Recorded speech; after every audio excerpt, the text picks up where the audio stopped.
बेटी बचाओ बेटी पढ़ाओ ये स्लोगन तो आप सभी ने सुना होगा, लेकिन शायद कुछ ही समय में ये स्लोगन बेटा लाओ बेटा बचाओ से रिप्लेस हो सकता है। ये हाल ही में साइंटिस्ट के कुछ ऐसे रिसर्च सामने आए हैं जो कि साफ कह रहे हैं कि शायद आने वाले समय में पुरुष पैदा ही ना हो, यानी कि आने वाले समय में पुरुष पृथ्वी से विलुप्त हो जाएंगे और पृथ्वी पे सिर्फ महिलाएं ही महिलाएं होंगी। अब साइंटिस्ट के इतने बड़े स्टेटमेंट देने के पीछे का रीजन क्या हो सकता है, इस चीज को समझेंगे इसी वीडियो में, सो प्लीज वीडियो को लास्ट तक जरूर देखिएगा।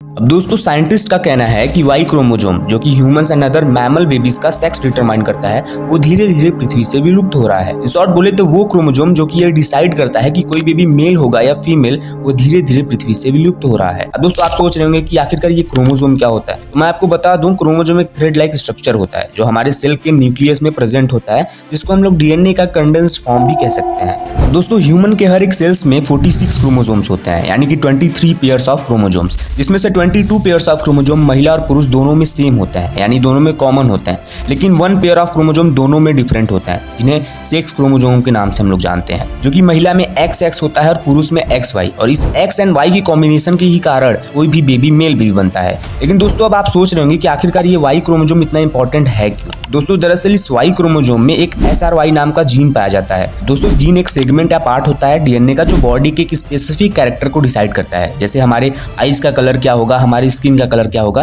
ये सभी चीजें डिसाइड की जाती है एक जीन द्वारा। लेकिन साइंटिस्ट के हिसाब से अब इस Y क्रोमोसोम का SRY नाम का जीन धीरे धीरे पृथ्वी से विलुप्त हो रहा है। दोस्तों समझते हैं कि आखिरकार ये SRY जीन मेल बेबी बनाने में क्या रोल प्ले करता है। तो दरअसल ये जीन मेल रिप्रोडक्टिव टिश्यूज जैसे कि टेस्टिस वगैरह के फॉर्मेशन में हेल्प करता है। लेकिन कुछ रिपोर्ट्स के हिसाब से आज से 300 मिलियन ईयर्स पहले Y क्रोमोसोम्स में 1438 जीन्स पाए जाते थे, तो आज घटकर सिर्फ 45 हो गए हैं। और इसके बाद साइंटिस्ट का ये भी थ्रेट है कि आने वाले 10 मिलियन ईयर्स में ये 45 जीन्स भी Y क्रोमोसोम से विलुप्त हो जाएंगे, जिसमें हमारा SRY जीन भी शामिल होगा, यानी कि वो जीन जो कि एक पुरुष के निर्माण करने में एक अहम भूमिका निभाता है, वो जीन पृथ्वी से विलुप्त हो जाएगा। लेकिन दोस्तों इन सब कारणों के बाद भी साइंटिस्ट की एक होप है कि शायद आने वाले समय में SRY जीन को छोड़कर कोई और जीन मेल के फॉर्मेशन में हेल्प करने लगे, क्योंकि साल 2022 में नेशनल एकेडमी ऑफ साइंस में एक स्टडी पब्लिश किया गया था, जिसमें ये रिवील किया गया कि कैसे एक अमामी स्पाइनी रैट जो कि जापान का एक नेटिव रोडेंट स्पीसीज है, वो SRY जीन को लूज करने के बावजूद भी एक अल्टरनेटिव जीन को डेवलप कर लेता है जो कि मेल बेबी फॉर्मेशन में हेल्प करता है। इसीलिए शायद साइंटिस्ट के अंदर एक होप है